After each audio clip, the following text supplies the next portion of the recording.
RJ Mendoza as Harry Potter. Marlene Lumangaya as Hermione Granger.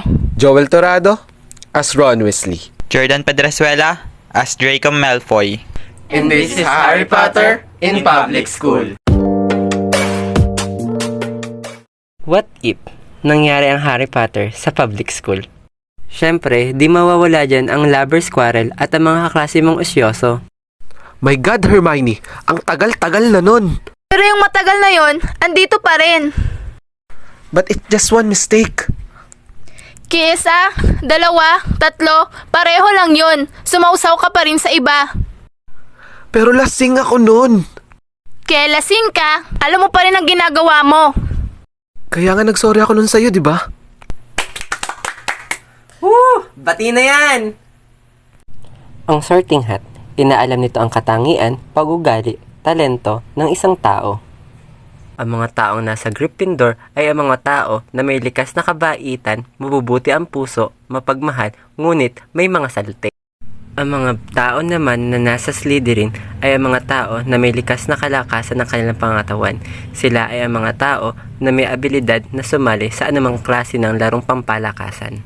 Ang mga tao naman na nasa Ravenclaw ay ang mga tao na may likas na katalinuhan ngunit madalas na mapag-isa at may sariling mundo. At ang panghuli ay ang Hufflepuff.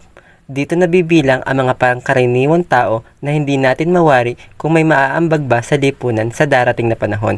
Sila din ang mga tao na madalas pagsimulan ng mga gulo. Hermione Granger? Unang tinawag si Hermione Granger.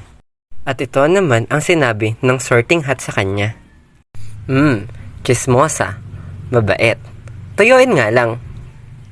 Nakatangian ng isang Gryffindor. Ang sunod namang tinawag ay si Ron Weasley. At ito ang sinabi ng Sorting Hat sa kanya. Magaling sa sports, matulungin, may gilas nga lang pag nakakainom. Na siyang katangian ng isang Slytherin. Sunod namang tinawag ay si Draco Malfoy. At ito ang sinabi sa kanya. Huy, matalino. May sariling mundo nga lang. Introvert. Siguro ito lang may future sa batch nila. Na siyang katangian ng isang Ravenclaw. Ang kahulihan naman tinawag ay si Harry Potter. At ito naman ang sinabi ng Sorting Hat sa kanya. Grabe, walang ka-future. Sana magkaambag to sa lipunan. Mabuting tao naman. Mga katangian na babagay sa Hufflepuff.